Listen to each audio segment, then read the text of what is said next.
Because our culture was so damaged, if you will, and a lot of it was lost.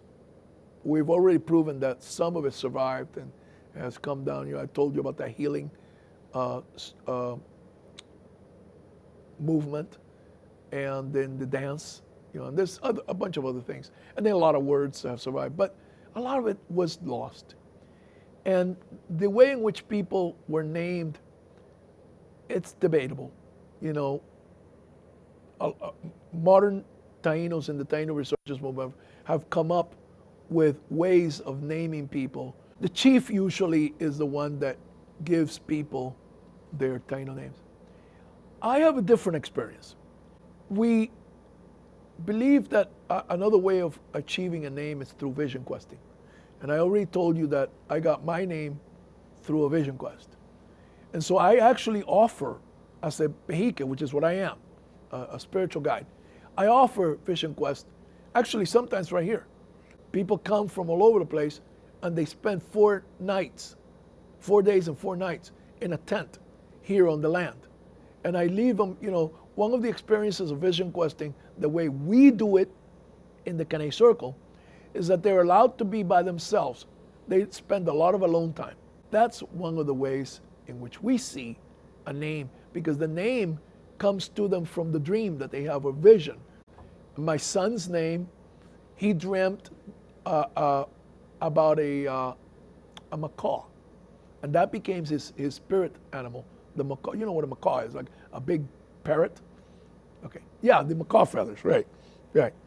So he dreamt about the macaw, and he got the name, he inherited the name Jungle Bird, Bano Manigua. So Bano means bird, and Manigua is one of the Taino words for a forest, a rainforest, Bano Manigua. So that's how and my wife, she, when she did her vision quest, she did it up in the Allegheny National Forest. And so did my son. Her name was, she had a dream in which she fed a wild animal corn.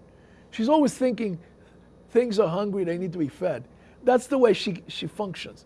And in her dream, this wild animal was hungry. So she said, here, and she fed it some corn. So her name became Corn Woman, Maizwariche. So when I was a teenager, I went off, I had been doing research on indigenous traditions, and I learned about vision questing. And what vision questing was not only practiced traditionally by people in North American indigenous culture, also in the Amazon rainforest, there's a form of vision questing. And vision questing is kind of like a form of ordeal. You deprive your body of something, it's a privation. You make yourself uncomfortable, and you do it for an extended period of time.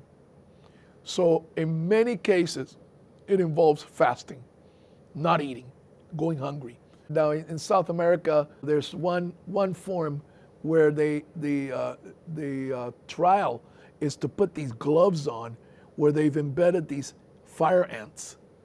And so when you put the glove on, they're biting your hands, and they're injecting all these poisons into your hands. So if you can endure that, so there's always a kind of self-privation that you're doing, and you're not going to be in a comfortable place, and you have to do it for an extended period of time.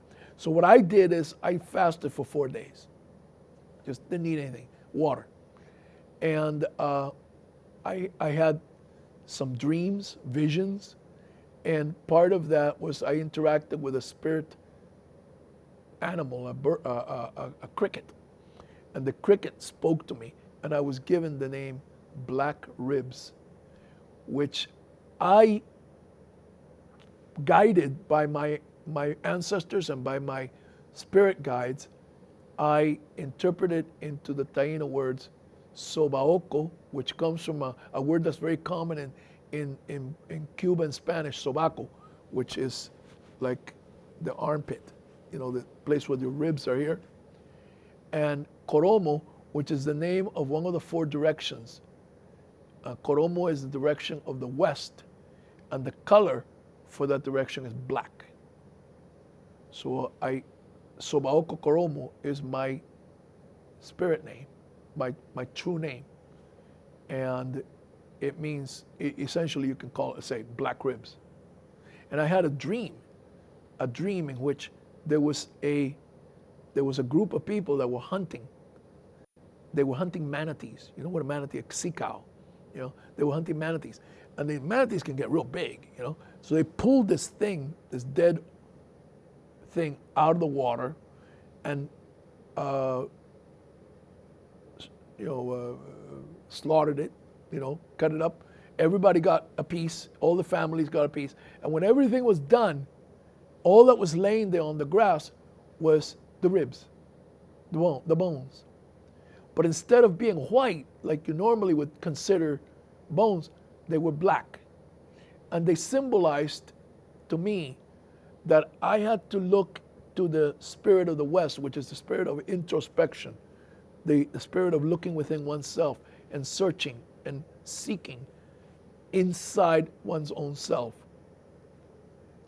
And so that became like part of my life path, is seeking, searching through inner sight, introspection. Introspection literally means looking within, introspection.